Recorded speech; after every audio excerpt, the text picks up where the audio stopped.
Good morning, rock stars. Welcome back to String and Story. My name is HollyAnne Knight, and it's my job to guide you to quote with confidence.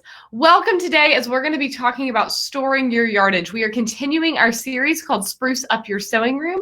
We've covered a number of topics in the last few weeks, and today we're actually going to start talking about our fabric. So if you are here with me live, do me a favor and say hi in the comments. I'm going to get this pulled up on my phone so that I can, there we are. Whoop. Little bit of feedback. I'm going to pull this up so I can make sure that I can see your comments when I start presenting. I'm going to give y'all a minute just to get on, and let me hit share and take this over to, that's not where I want to share it though. Well, I may have to wait and share it to the Quilting Rockstars when we're done. Good morning, Karen. Good morning, Kathleen and Cecile, Jeanette, Holly, Linda, Kathy. I see a whole bunch of you guys jumping on. Brilliant, brilliant, brilliant. Now, while we're letting people hop on, I do just want to let you know you're going to find two links in the caption of this video. The first is to a blog post containing the information we're going to be talking about today. As always, I like to present things in a couple of different ways. So you can listen to me this morning and watch our slide presentation, or you can go read the blog. You're also going to find I'm on the big screen. Oh, you put me on the big screen at your house? Oh, that's very exciting, Helen. I'm glad I put like lipstick and real makeup on. My gosh. I need a warning about that. The second link you're going to find is a link to my newsletter. If you are new to String and Story and you're wondering, how do I stay in the loop? How do I make sure that I get reminders about these blog posts? How do I know when there's workshops coming up, etc.?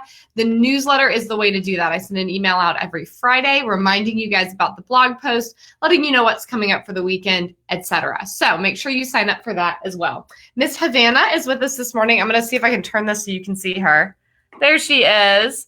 So if you hear little puppy chomps in the background, I gave her a bone in the hopes of keeping her busy for 20 minutes or so, all right? All right, brilliant. I see lots of you here with me. Let's get started, shall we?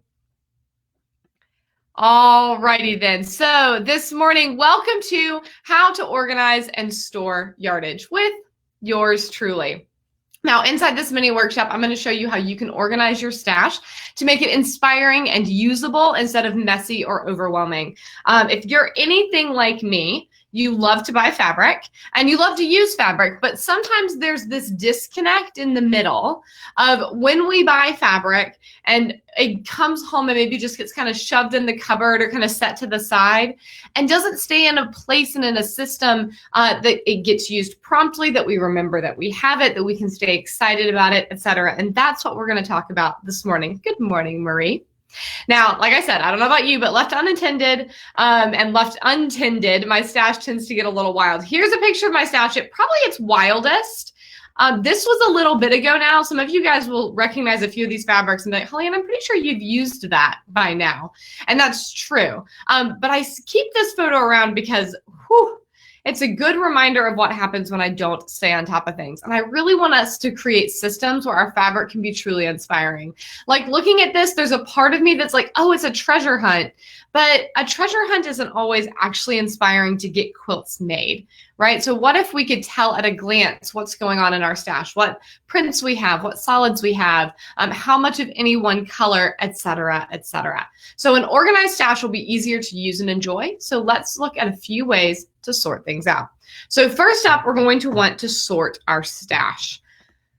You could sort it by color. There's no denying the mouth-watering attraction of a rainbow sorted stash. Sorting by color means makes pulling fabrics easy because you can see at a glance how much of each color you have and what variety of shades, etc. It also means if you're like me, that there's a couple of colors that you like to use a lot, that it's easier to know if you're running low on those. So I don't know if y'all can see real well behind me, but I love a good navy, right? And there's over here in my solid stash, there was a point just a couple months ago where I glanced up there one day and was like, I have no navy solids. Like this is a problem, right? Because I use it all the time. It's my go-to for bindings, for backgrounds, etc. So sorting by color allows you to notice if your favorites are running low, but also to notice if maybe you have a tendency to buy a certain color, but it doesn't get used, right? So there was a time where I bought a lot of green fabric, but never used it, and it just piled up and piled up. okay?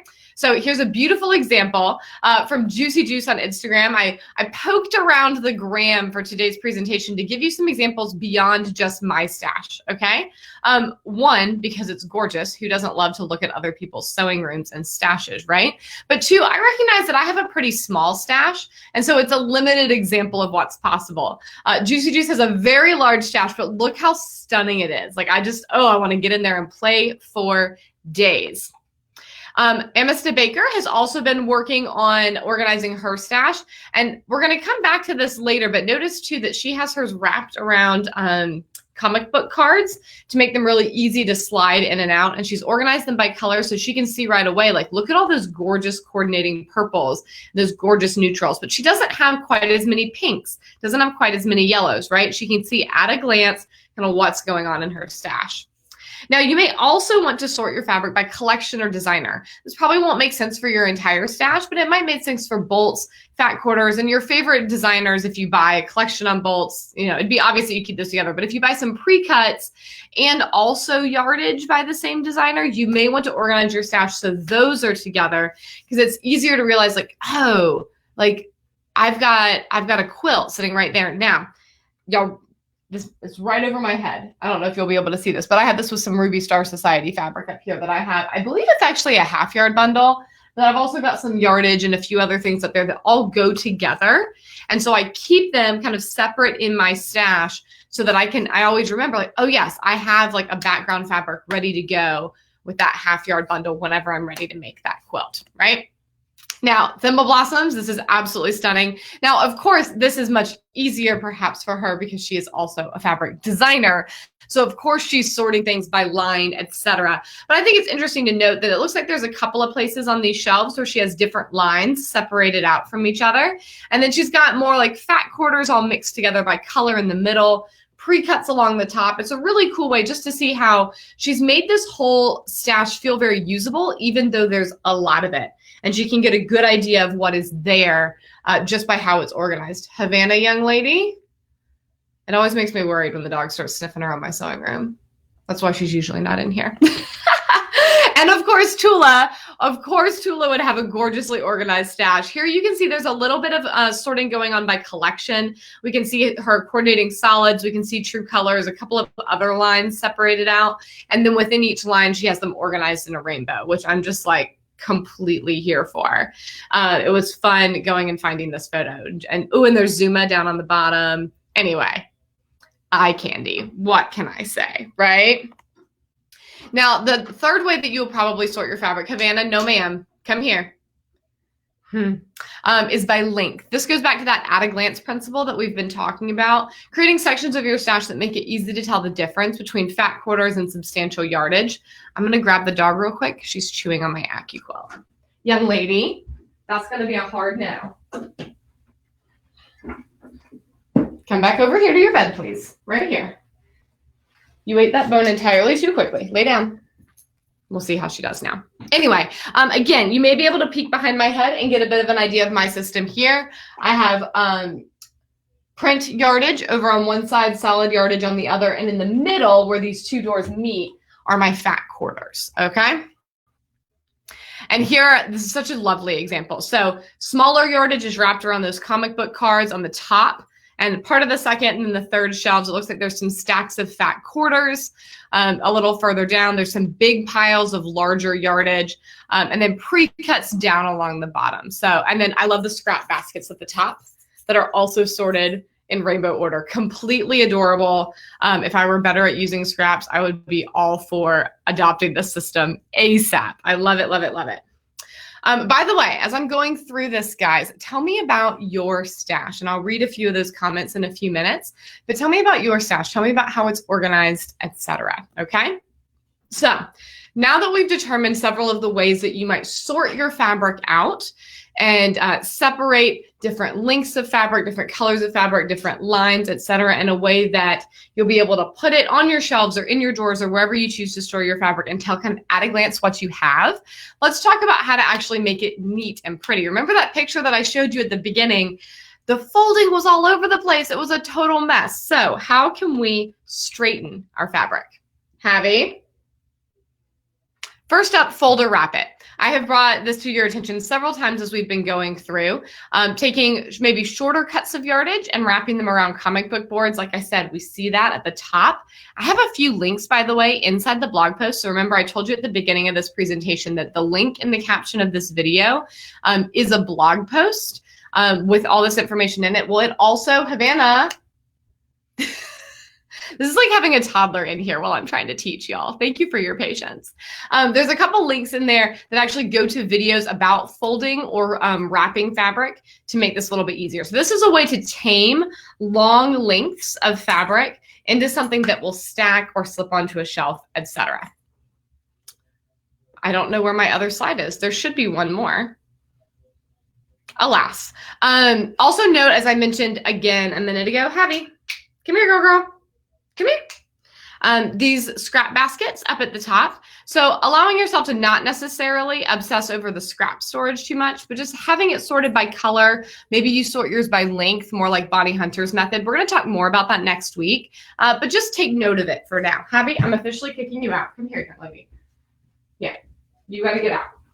You are causing too much trouble.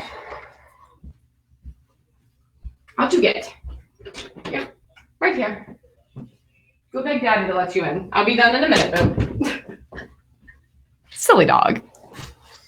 Let's see. Before we move on, I want to talk about our final little bit is going to be talking about places to store your fabric, but let me read about your stashes really quick. Karen says, I have mine on shelves by color and size of yardage. I have scraps in a bin to separate still. Jennifer says, folded over a 6-inch ruler and sorted Roy G. Biv, black, white, and tan, because, you know, scientists. Fat quarters separated in a box, folded and sorted by the same color scheme. Mari has hers rainbow folded on her shelves. Nina sorts hers by color. Sarah has it all sorted by color, and it's all folded the same so it fits in the cupboard. Stays neat and tidy for a bit, but have to redo a few months ago. I love it. I love this. I love that sorting by colors feels very common. Do you guys separate prints and solids? That's another interesting question that I have. I mentioned that I do. Yeah, so I'm curious if other people do that as well. And I also keep my longer yardage separate from fat quarters for sure. Old crib rungs with yardage hung over them. Oh my gosh, Cheryl, I used that for storing quilt tops for the longest time when we disassembled the boys. Well, when we converted the boys' cribs into being toddler beds, the side came off and I turned that vertically and I had it in here for forever to keep quilt tops on because it just, those nice little rungs, it looked so cute. I love it. So yes, separating prints and solids. Brilliant. Jean uses scraps are sorted by the Bonnie Hunter method, stashes by color. Love it, love it. All right, so finally, let's talk about places to keep our stash. Where are we going to store it? So where you store your stash will largely be determined by your space, the size of your stash, your availability, etc. Let's take a look at a few common methods. And here you can see the stash cabinet that is behind me right now. So I use shelves or cabinets. I've actually moved part of my stash, you can see in this photo quite nicely, into this cupboard over here. That's the fabric that like already has a job. Like there's a specific quilt in progress that's using that fabric. Whereas this fabric behind me is kind of the up for grabs. Oh, Jennifer does not separate prints and solids and neither does Jean. Is it Jean or Jeannie? Help me, babe. I want to make sure I get that right. So shelves or cabinets.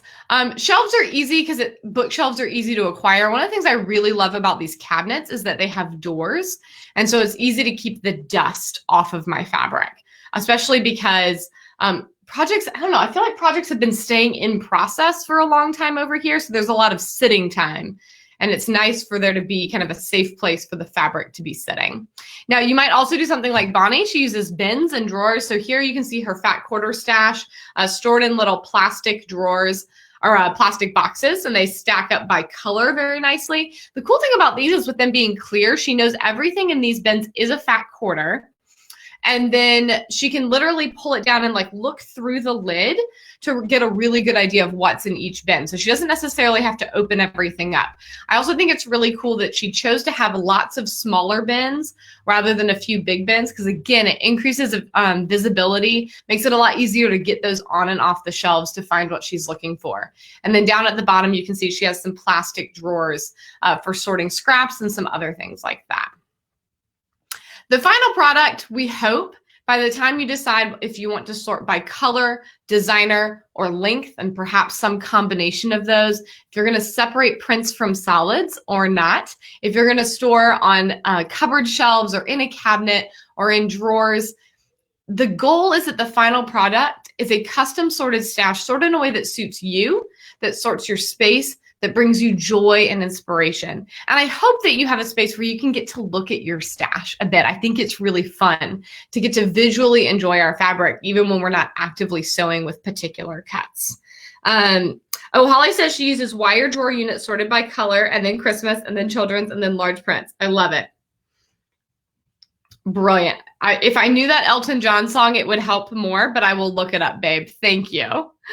All right. So guys, any questions at this point? If you're feeling excited about perhaps freshening your yardage, or maybe even just going and petting your stash a little bit, go ahead and drop a heart in the comments for me, or hit the heart reaction. Also drop your questions down. Maybe as you've been dealing with kind of corona quarantine and the pandemic and everything that's going on, maybe you, like me, have been doing some sorting of your stash and run into some questions. You're like, what do I do with this? Right? How do I handle this? If you have questions like that, please drop them down in the comments so that we can chat about them. I love all these hearts that I see popping up. In the meanwhile, Nancy, I love the cloth pop-up boxes. I've definitely seen stashes that use those. I've used those for project bins more than for stash, but they're really handy because they just slide onto shelves so easily. And then even if the contents are a little mussed, you know, it looks nice on the shelf. I love it. Love these hearts, guys. Brilliant. I have to admit, putting this presentation together, it's had me kind of staring at my cupboard, wondering like what I need to do next. You know what I mean? And you can see I've got these lovely wax prints here that I need to figure out a project for. I love having an organized stash because it really provides a painter's palette to be working with, right? And sometimes I see a pattern that I want to make and go find fabric for it. But having an organized stash also allows me to be like, ooh, I really want to use that fabric. How can I work that into a quilt? Yes, I do know who Elton John is. And I know a few Elton John songs, just not that one. But yes, I am a little baby. Jennifer says, I keep the space fabric separate and I have a lot of space fabric. Jennifer, I love this about you. I just dearly love you being a rocket scientist. It makes me really happy. All right, my dears. Guys, before you go, I do just want to remind you to check out today's blog post. You can go to stringandstory.com/organize yardage, or it's the most recent blog post up right now. So if you go to stringandstory.com/blog, you'll see it there as well. And as a reminder, this link is hyperlinked in the caption of this video, and there's also a link to sign up for my newsletter. So if you want a reminder each week about the new blog that has gone up and about any other exciting things happening at String and Story, do make sure you're subscribed to that so that we can stay in touch. Oh, brilliant. Ashley, thank you. Ashley said, I'd love to know more on scraps. You're in luck, my dear. Next week, we're going to be reviewing different ways to deal with scraps, because that, I think, is maybe the real question. So great question. What do you do with anything smaller than a fat quarter? What do you do with a fat 8?